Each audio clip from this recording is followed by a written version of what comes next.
Hi, welcome to Our Math. Today I'm doing a series of videos on exponential models. Okay, a scientist has 500 grams of a substance with a half-life of 50 years. Find a model f of x for the substance in terms of each half-life. Okay, so an exponential model, y equals ca to the x, means we're trying to figure out how we multiply forward, and a is our multiplicative factor. In this case, half-life means you're just given the factor. So f of x equals, the initial is 500, the factor's half-life, 0.5, is a half to the x. That's it. 500, 0.5 to the x. That's what it means. Half-life, a is 0.5, a is a half. Done. Okay. Find a model, g of x, for the substance in terms of years. Okay, so in this model, x is 50-year chunks. So if x is 1, it's 50 years. If x is 2, it's 100 years. If x is 3, it's 150 years. It's kind of unruly because if I wanted to know 27 years, that would not be fun to figure out. So if I can get this in terms of years, suddenly it's a lot easier to manage. So what I want to do is I want to take my a, which is now in 50-year chunks, and go from 50 down to 1. I want my factor to be 1/50th of the time. So I really want a to be 0.5 to the 1 over 50. So g of x is still going to start with 500 grams, but now it's going to be 0.5 to the, I still need my variable, x divided by 50.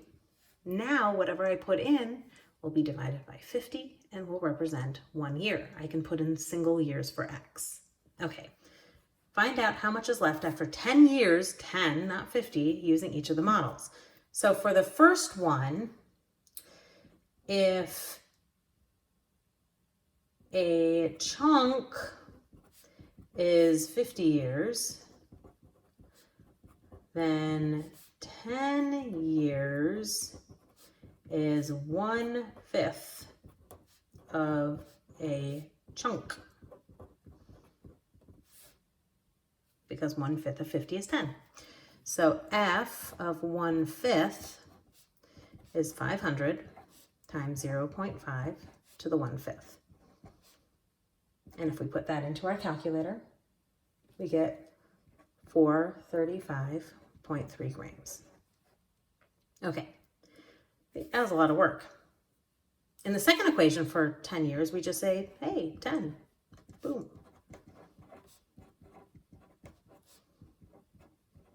And we put that into our calculator and we get 435.3 grams. So they're the same. They have to be the same because they're modeling the same exact situation. And that's the whole point of changing our model to be yearly, is to make it just easier to deal with and still get the same result. Okay, how long will it take to have 100 grams of substance left using the second model, because the second one is easier to deal with?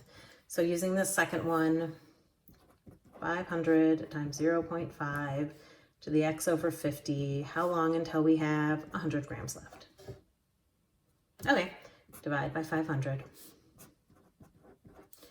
0.5 to the x over 50 equals 0.2. Our variable is in the exponent position. To unwrap that, we need to take the log of both sides. Log is always on the left.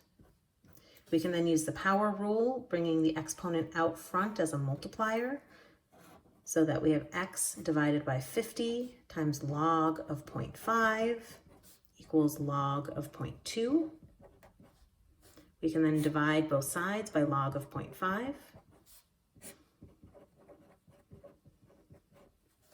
So that x divided by 50 is equal to 2.32.